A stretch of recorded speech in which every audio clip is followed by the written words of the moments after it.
Natalie and Gabe, just moments ago, police say they do have a person in custody, but have yet to identify that person of interest as the shooter. The shooting happened at Marjorie Stoneman Douglas High School in the Parkland area of Coral Springs, Florida. The Broward County Sheriff says that at least 20 to 50 people are injured and at least one person is dead. This all happened around 2:30 this afternoon. You're looking at a live shot right now of that person of interest in custody being questioned by authorities. Agencies were on the scene of the shooting in a matter of minutes. Chaos on the ground as first responders tended to the wounded. Some of the students have been seen leaving the school walking with their hands up, which is protocol after a shooting situation at a school. Reports indicate that shooter has been identified as a student that was in class earlier today. The teacher that was in the classroom where that shooting started, we're told, is talking with authorities about exactly what happened. There is a large triage set up outside of the school where the wounded are being treated. A perimeter was set up and extended to not just around the school, but also to include the Walmart area. There are roughly 3,200 students, grades 9 through 12 at this school. This is a 3-story building.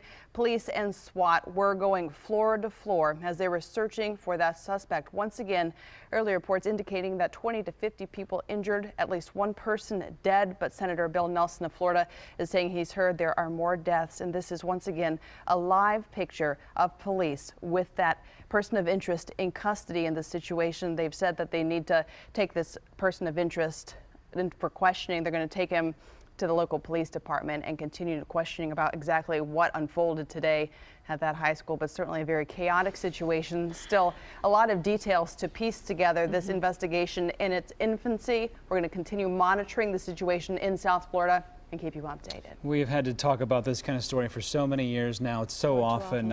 It's becoming, it's terrifying to think about. But it's interesting that they put him back in the cruiser there in that live picture. But we don't know exactly what happened when the shooting took place and as to whether or not he may have run out with all of the kids in the madness and was trying to get away. But it's good to know the suspect is in custody. And he's in the back of that cruiser right now. For about an hour and a half, that school was on lockdown and students and teachers remained barricaded in certain sections of that school. It's a big school. It's 3 stories. So police were going floor to floor, securing areas, and they were evacuating students as they deemed these areas safe.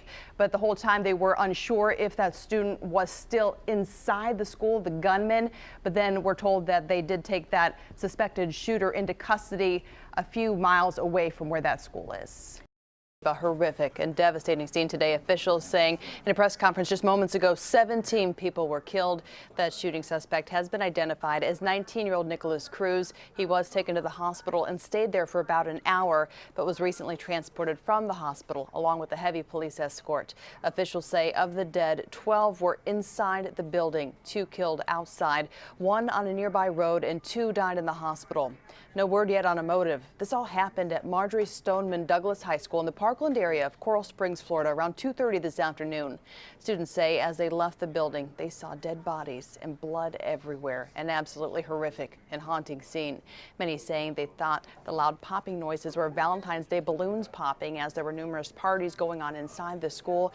The teacher that was in the classroom where that shooting happened, we're told, is talking with authorities. There are roughly 3,200 students, grades 9 through 12 at this school.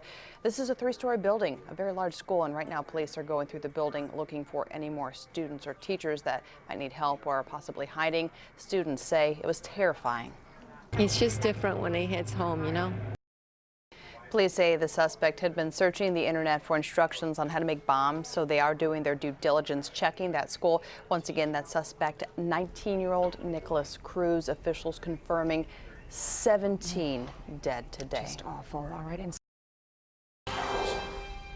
Thanks for joining us here at 7 o'clock. I'm Elizabeth Noreika. The Fox 8i team is uncovering more about the man shot and killed Saturday by an off-duty Cleveland police officer. Police say the 21-year-old man attacked the officer prior to being shot. The identity of that man released today, moments after some family members were notified. I-team reporter Peggy Gallick has the very latest. Peggy, thank you. Cleveland police are investigating after a woman was found dead following a SWAT situation in Old Brooklyn this afternoon. Officers were called to a home on Archmere Avenue near West 45th Street after a man claimed he shot a family member. The SWAT team responded, cleared the home, and found a woman dead. The man has been arrested. Police did not release any identities or the relationship between the victim and that suspect. To Trumbull County now, where several children have been rescued from an icy lake thanks to 4 Good Samaritans who formed a human chain. It all happened around 8:30 this morning. Vienna police say a woman lost control of her van on the slushy street and slid down an embankment. As the van toppled into Girard Lake, several drivers rushed to their aid. The police chief says their crash may be a catalyst for safety improvements to that road. 4 days after the last big snowfall, the Fox 8 team finds more Cleveland streets snowy, icy, unplowed. We're putting City Hall on the spot. Now the city reveals why it has taken so long to clear those streets, even with a new system to track plows. I-Team reporter Ed Gallick shows us. Have yet to be discovered. You know, it is truly terrifying when we've learned for certain that these devices were intended to inflict harm. At first, there was some talk about, well, maybe these were just sent out to scare people. But Right. the FBI saying today that this is not a hoax. These devices had all the capabilities of being able to go off. All the ingredients, if you will, PVC piping, they had explosive devices, a trigger device, a battery. So yes, they were intended to be pipe bombs. Now facing upward of 58, 60 some odd years. Got a lot of time to think about it. 58 years with he's 56 years old, 58 years with the 5 charges now maximum, and there may be more. Suffice it to say, if he's convicted, he will probably never see outside of a prison. All right, Bill, thank you so much. Sure.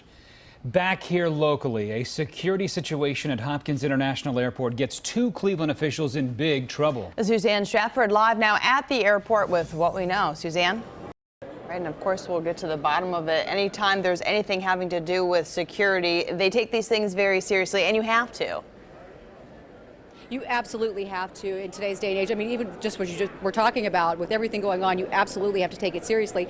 And to think it's 2 city officials involved somehow, you know, that certainly makes it even worse, you might say. So much more to learn with the situation there at the airport. Suzanne Stratford live. Thank you, Suzanne.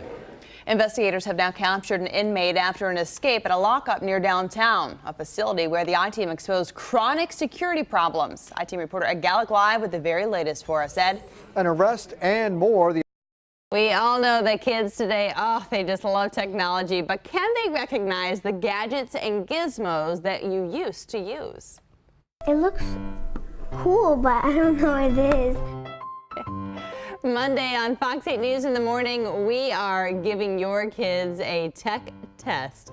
What will they do when we have them try to figure out a pager, a roll of film, some floppy disks, an old TV remote, and more? Their answers?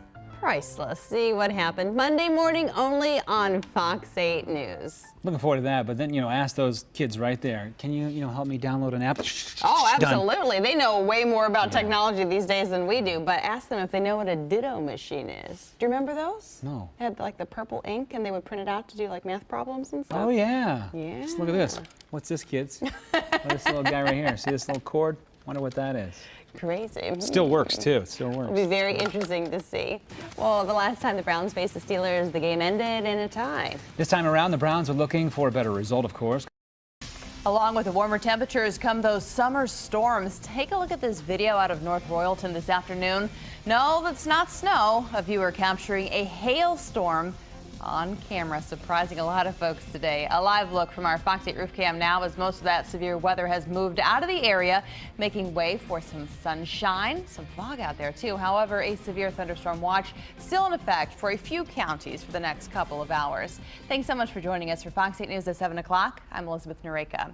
Many saw some wicked weather this afternoon as a line of strong storms swept through the area. Are we in the clear, or is there more to come? Meteorologist Melissa Mack monitoring the latest right now. Melissa? And most of us live. The Fox 8 team now has exclusive police video showing how investigators are getting justice for 2 dogs left helpless and starving. We do want to warn you, some of you may find this video disturbing. A manhunt continues tonight for one of two teenagers who escaped from the Cuyahoga Hills Juvenile Correctional Facility in Highland Hills early this morning.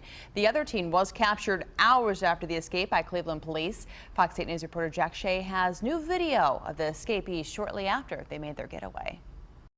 Turning now to the weather. Melissa, kind of crazy earlier today. You know, we saw that video of the hailstorm coming down earlier in parts of Hudson and some of our other areas. But now it looks like some of those storms have kind of just moved on out. Cleveland's own Fox 8 News. I see my royal shadow. 6 more weeks of winter to go. Uh-oh. It's not the news we wanted to hear on this Groundhog's Day. We now know winter is sticking around for the foreseeable future. As we speak, another system making its way toward Northeast Ohio. Thanks so much for joining us for Fox 8 News at 7 o'clock. I'm Elizabeth Noreika.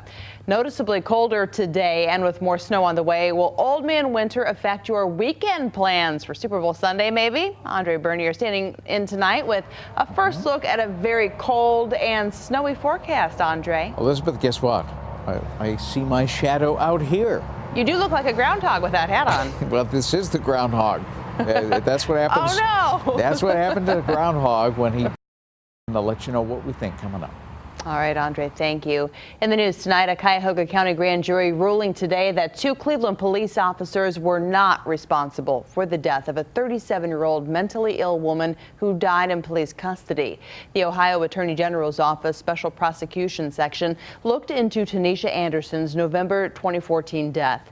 This afternoon, the grand jury issued its decision. The grand jury investigation included information from a medical examiner that Anderson's previous heart condition along with medication she was taking was most likely the cause of her death. Police union officials say the officers did nothing wrong. The only one. Suit. Elsewhere, investigators finding a body encased in concrete behind a Massillon home. Officers got a tip that a man who's been missing since summer was last seen at the house on 8th Street Southwest. It's the same house officers visited last week to issue a warrant and ended up removing 3 kids under 3 who were living in unsafe conditions. It's so scary to see that video. You have a Vietnam veteran who, fought for this country, who's trying to do the right thing and help this woman find out where she was going, try to give her directions. And then not only does she, try to rob him, she drags him. Welcome back, everybody. We have incredible video right now from Florida where a boat packed with people heading to a casino suddenly caught fire. Cameras were rolling as terrified passengers jumped overboard to escape the roaring flames. Meanwhile, the mother of one of those students sharing her painful story with Fox 8. Jack Shea has a message that the grieving mom is hoping will help other families. That's going to do it for Fox 8 News at 7 o'clock. Thanks so much for joining us tonight. Be sure to join us again tonight at 10. Until then, have a wonderful and warm night.